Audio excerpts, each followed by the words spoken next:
ថ្ងៃនេះទំនេរក៏ឆ្លៀតបានទៅជួយការងារបងបាទគឺជួយជញ្ជូនស្រូវបងអ្នកនរគ្នាបាទហើយណាមួយក៏ចង់ថតនៅ view បាទទេសភាពតាមវាស្រែបាទរដូវច្រូតកាត់អីចឹងណាឲ្យបងប្អូនអ្នកគ្នាបានទស្សនាផងដែរហើយណាមួយបងប្អូនអ្នកគ្នាធ្លាប់តែឃើញវីដេអូរបស់ខ្ញុំបាទទៅដើរលេងថតពិធីបុណ្យផ្សេងក៏ដូចជាដើរលេងទៅតាមផ្សារចឹងណាចឹងនេះបានមកជួយបងក៏បានឆ្លៀតថតបាទ view តាមស្រុកស្រែក៏ដូចជាបាទវាស្រែរដូវច្រូតកាត់នេះណាឲ្យបងប្អូនទាំងគ្នាបានទស្សនាផងដែរ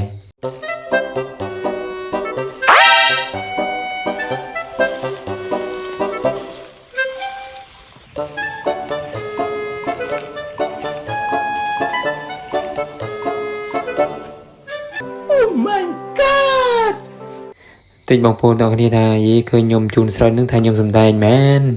បាទខ្ញុំមិនសំដែងទេណាអ្នកគ្នាបាទគឺធ្វើមែនតែនបាទបែកញើសជោគបាទបែកញើសជោគអោអញ្ចឹងណា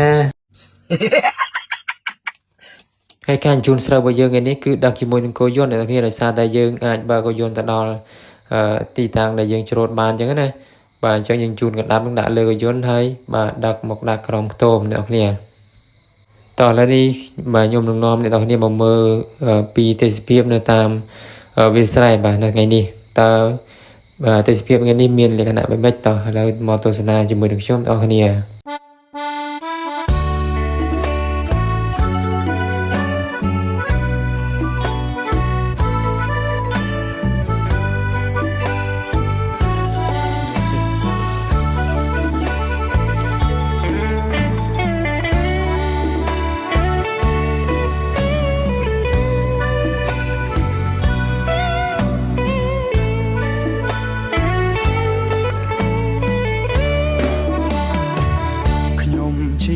អ្នកស្រែធ្វើម្ដេញដូចគេ